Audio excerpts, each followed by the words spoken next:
அகிலமெங்கும் உள்ள தமிழ் நேயர்கள் அனைவருக்கும் பரம்பரை ஜோதிடர் உங்கள் மனோ பாலாஜியின் அன்பான வணக்கம். தனுசு ராசியில் பிறந்த அன்பர்களுக்கு செவ்வாய் பகவானுடைய பெயர்ச்சி. இந்த பெயர்ச்சி உங்களுடைய ராசிக்கு எப்பேற்பட்ட பலன்கள் கிடைக்க போகுது அப்படிங்கிறத பற்றி தாங்க இந்த பதிவில் இப்போ நம்ம பார்க்க போகிறோம். ஃபஸ்ட் டைம் பார்க்குறவங்களா இருந்தீங்கன்னா சப்ஸ்கிரைப் பண்ணி பெல் பட்டன் அழுத்தி ஆல் ஆப்ஷன் கொடுங்க. தனுசு ராசி அப்படின்னா குரு பகவானுடைய ஆதிக்கத்தில் பிறந்தவங்க தனுசு ராசிக்காரரு. அதனால தான் உங்களுடைய அன்பு எப்போவுமே வற்றாத ஜீவநதி மாதிரி. அப்படின்னா எல்லாருக்கும் உதவி செய்யக்கூடிய ஒரு மனநிலை கொண்டவர்கள் தான் இந்த தனுசு ராசிக்காரரு. ஊரில் ஒரு பெரிய மனுஷனுடைய தன்மை கண்டிப்பாக இருக்கும். ஒரு விதத்தில் பார்த்துட்டோம்னா உங்களுடைய வம்சாவளியில் ஊருக்கு, அதாவது ஒரு இடத்துல இருக்கிறீங்கன்னா அந்த சமுதாயத்துக்கு நல்ல தொண்டுகள் செய்திருப்பீங்க, நல்ல வழிகாட்டியாக இருந்திருப்பாங்க பெரியோர்கள், அல்லது இப்போ நீங்கள் இருப்பீங்க இல்லையா. அதாவது ஒரு கோயில் சம்மந்தப்பட்ட ஒரு நிர்வாகம் பண்ணக்கூடிய ஒரு திறமை, ஒரு வேலை செய்கிறீங்கன்னா மற்றவங்களுக்கு சொல்லி கொடுக்கக்கூடிய ஒரு வேலை செய்கிறது, ஒரு எந்த இடத்துல இருந்தாலும் கண்டிப்பாக நீங்கள் மற்றவங்களுக்கு ஒரு உதவி செய்யக்கூடிய ஒரு பொசிஷனில் இருக்கக்கூடியவங்க தான் தனுசு ராசிக்காரர்.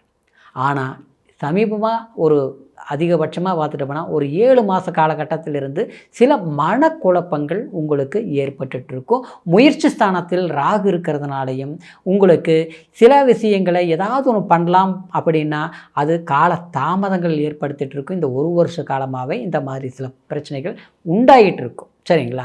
இந்த ஒரு தடுமாற்றங்கள் இருக்கக்கூடிய நாளில் நமக்கு ஏதாவது ஒரு மாற்றங்கள் வருமா, சில ஒரு புதுவிதமான ஒரு முயற்சிகள் எடுத்தால் அது சக்ஸஸ் ஆகுமா அப்படிங்கிற ஒரு காலத்தை எதிர்பார்த்துட்டு இருக்கக்கூடிய தனுசு ராசிக்காரருக்கு இந்த செவ்வாய் பகவானுடைய பயிற்சி நமக்கு சாதகமாக இருக்குமா அப்படின்னு பார்த்துட்டோம்னா விரையாதிபதி விரயஸ்தானத்திலே சஞ்சாரம் பண்ணக்கூடிய காலம்தான் இந்த அக்டோபர் மாதம் 27ஆம் தேதி. இது கிட்டத்தட்ட ஒரு 50 நாள் பக்கம். அப்படின்னா அதாவது உங்களுக்கு டிசம்பர் மாதம் 7ஆம் தேதி வரைக்கும் விரயஸ்தானத்தில் இருப்பார். இன்னொரு விதத்தில் பார்த்தோம்னா பஞ்சமாதிபதியும் இந்த செவ்வாய் பகவான் தான். விரையாதிபதி விரயஸ்தானத்தில் இருக்கிறது விபரீத ராஜயோகம், மாற்று கருத்து கிடையாது. அப்போது உங்களுக்கு இதில் ஒரு ஹைலைட் என்ன அப்படின்னா, ஒரு ஸ்பெஷல் என்ன அப்படின்னு பார்த்துட்டோம்னா உங்களுடைய ராசிக்கு குரு 8ஆம் பாவகத்தில் இப்போ இருக்கிறார் இந்த காலகட்டத்தில்.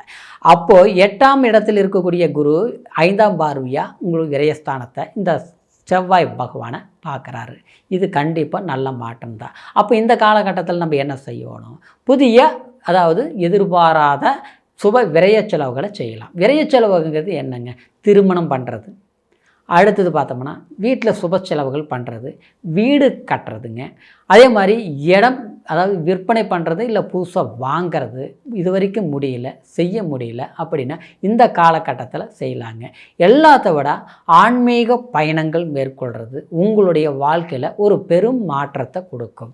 அப்போது ஆன்மீக பயணங்கிறது உங்களுக்கு சில எதிர்பாராத இறைவன் வழிபாடு செய்கிறதுக்காக சில ஆலயங்களுக்கு போயிட்டு வர்றது, பிரார்த்தனைகள் செய்கிறது, சமூகத்துக்கு சில வாய்ப்புகள்னு சொல்லக்கூடிய ஒரு கோயில் கும்பாபிஷேகம், இல்லை அதுக்கு உண்டான ஒரு கால சூழ்நிலைகளை உருவாக்குறது, கலந்து பேசுறது, கோயில் நிர்வாகம் பண்ணக்கூடிய சில பொறுப்புகள் நம்ம கையில் வர்றது, இல்லை இந்த சில பொறுப்புகளை செய்யின்ட்டு மற்றவங்களுக்கு நம்ம ஒரு பரிசீலனை சொல்லி கொடுக்கறது, இந்த மாதிரி விஷயங்கள் கண்டிப்பாக உருவாகும். வேலையில் இருக்கக்கூடிய சில சிக்கல்கள் கண்டிப்பாக தீரும். சில தேவையில்லாத சில நெருக்கடிகள் இருந்ததை எல்லாமே நீங்கள் சரிப்படுத்திக்குவீங்க. அது சரிப்படுத்தக்கூடிய சந்தர்ப்பங்களும் மற்றவங்களுடைய உதவிகளும் நிச்சயமாக உங்களுக்கு கிடைக்கும். இன்னொரு விதத்தில் பார்த்தோம்னா பூர்வீக சம்மந்தப்பட்ட ஒரு சொத்து இருக்குதுங்க, அது கலார் பண்ணணும்னு நினச்சா இந்த நேரத்தில் பண்ணலாம். அந்த மாதிரி முயற்சிகள் இதுக்கு முன்னால் செய்திருந்தால் சரி வந்திருக்காது, பண்ணவும் முடியாமல் இருந்திருக்கு. ஆனால் இந்த நேரத்தில் பேசுனா தீர்வுக்கு கிடைக்கும். கோர்ட்டு கச்சேரி சம்மந்தப்பட்ட அதாவது டாக்குமெண்ட் பிரச்சனை, அடுத்தது அதாவது ஒரு திருமணம் சார்ந்த விஷயத்துல சிலருக்கு பார்த்தோம்னா சம்மந்தமில்லாமல் ஒரு டைவர்ஸ் பிரச்சனை கூட போயிட்டு இருந்திருக்கும். அந்த மாதிரி ஒரு பிரச்சனைகளுக்கு எல்லாமே தீர்வுக்கு வரக்கூடிய ஒன்று சாதகமாக நம்ம வரணும்னு நினச்சிங்கன்னா இன்னும் எதிர்பார்த்துருந்தீங்கன்னா அது சாதகமாக வரும். இல்லையே இந்த பிரச்சனை கிளியர் பண்ணால் போதும், அடுத்த ஒரு மூமெண்ட்டுக்கு நம்ம போகலாமன்ட்டு கணக்கு போட்டு வச்சுருப்பீங்க.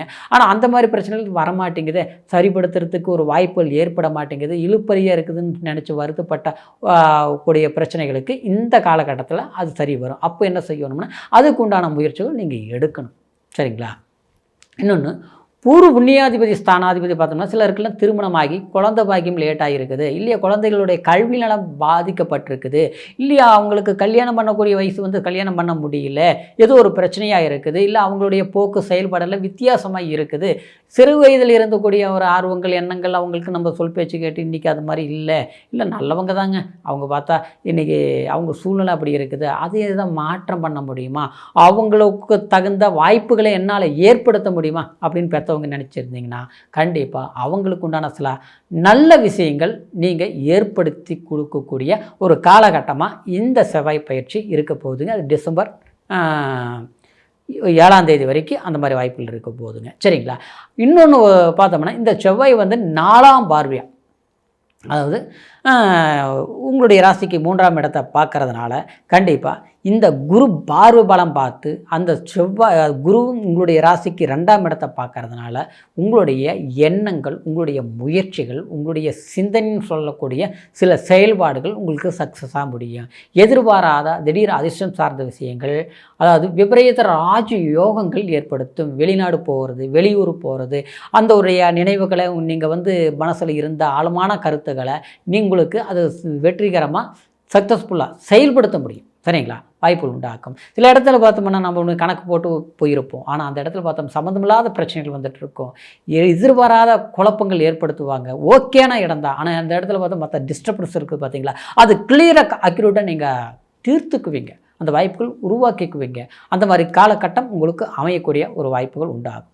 என்னதான் இருந்தாலும் உங்களுடைய ராசிக்கு 12இல் இருக்கக்கூடிய செவ்வாயாக இருந்து அந்த செவ்வாய் பகவான் ஆட்சி பலம் பெற்று கரெக்டாக 7ஆம் பார்வை உங்களுடைய ராசிக்கு 6ஆம் இடத்தை பார்க்கறதுனால லோன் சார்ந்த விஷயங்கள், கொஞ்சம் நெருக்கடி கடன் பிரச்சனைகள் இருக்கக்கூடிய, அது அவங்கக்கிட்ட ஒரு கடனை வாங்கியிருக்கிறோம், அவங்கக்கிட்ட நம்ம வந்து ஒரு பிரச்சனைகள் இன்றைக்கி ஏற்படக்கூடிய சூழ்நிலைகள் உருவாகுதுன்னா இந்த நேரத்தில் பேச்சுவார்த்தை பண்ணி ஒரு அந்த பிரச்சனை தீர்க்கலாம். அது டாக்குமெண்ட் பிரச்சனையாக இருந்தால் கூட ஓகே.